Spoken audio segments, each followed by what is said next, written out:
Hi, Gigi Beret here to share a very smart idea with you. I like to bring more fun and less work into the kitchen, and today I'd like to talk to you about microgreens. Microgreens are different than sprouts in so much that they need soil and lots of sunshine, whereas sprouts are grown in water and darkness.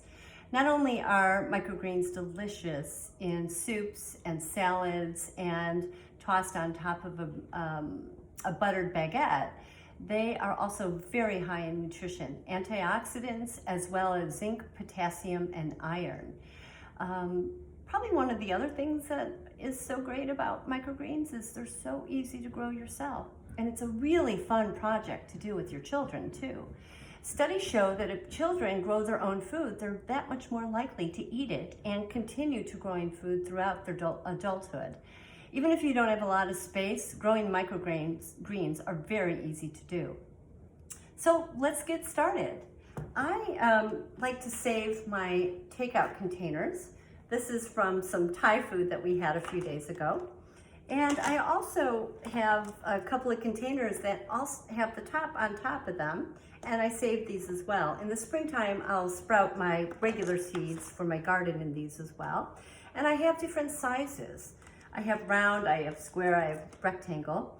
And what I also like to do is save or kind of match the size of the container that I have so they'll fit in a basket.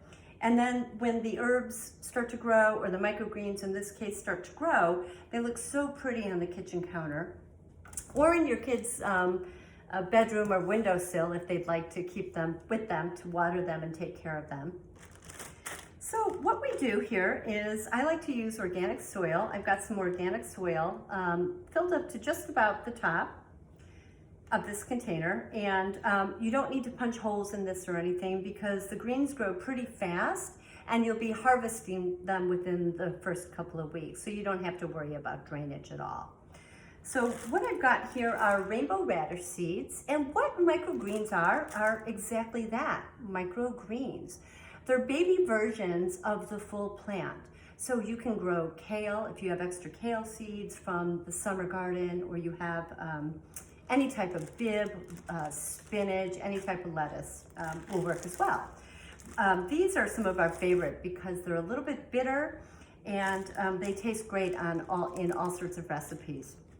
So what you do is you'll take a small handful, or your children will take a small handful, and they'll just disperse it gently over the soil. And you want to make sure that the seeds are fairly close together. So you'll see that you're going to want a dense sort of layer of the different seeds. And then what I'm going to do is take some organic soil. I like to use organic soil.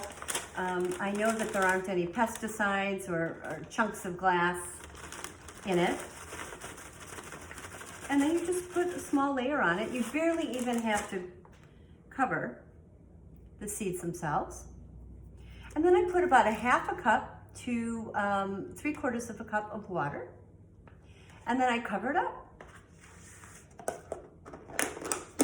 Now, if you don't have takeout containers, no worries. You can use a shallow bowl and just cover it with saran.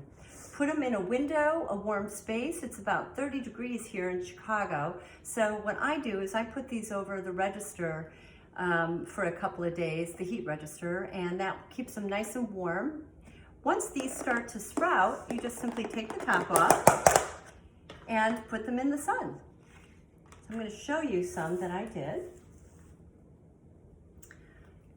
These sprouts are about 4 days old. You'll see they grow really fast and they're beautiful, aren't they? And these guys will fit perfectly into my little basket. Put these on the counter and I use them as necessary, as I desire. So there you have it. Growing your own microgreens is super simple. It's a fun project to do with children, and they're highly nutritious. Thanks for watching, and I hope you have a wonderful day. Bye-bye.